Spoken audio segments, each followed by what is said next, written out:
Presidenti i Serbisë Aleksandar Vučić ka deklaruar se situata aktuale në veriun e Kosovës është rezultati i mungesës së formimit të asociacionit të komunave me shumicë serbe, duke theksuar se kjo është arsyeja pse, sipas tij, kryeministri i Kosovës Albin Kurti nuk dëshiron krijimin e tij. Në një emision televiziv, Vučić u shpreh se ndodhet në një pozicion të papërshtatshëm, duke kritikuar retorikën e atyre që, siç tha ai, flasin lehtë për luftë dhe ndërhyrje ushtarake. Ai veçoi atë që i quajti patriotë rem dhe të djathtë që sipas tij diskutojnë nga kafeterit, pa e kuptuar çmimin real të një përshkallëzimi të situatës. Duhet dikush që të drejtojë vendin dhe të vlerësojë se deri ku mund të durohet, deri ku shkojnë kërkesat tona.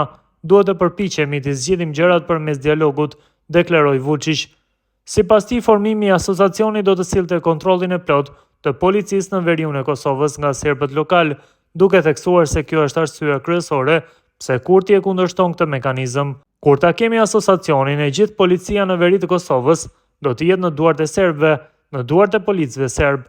Kjo është arsyeja pse Kurti nuk e do atë, tha Vučić. Presidenti serb po ashtu pretendoi se ekzistojnë njerëz që sipas tij i gëzohen situatës së krijuar dhe tensioneve aktuale, duke shtuar se është i vetëdijshëm për këto qëndrime.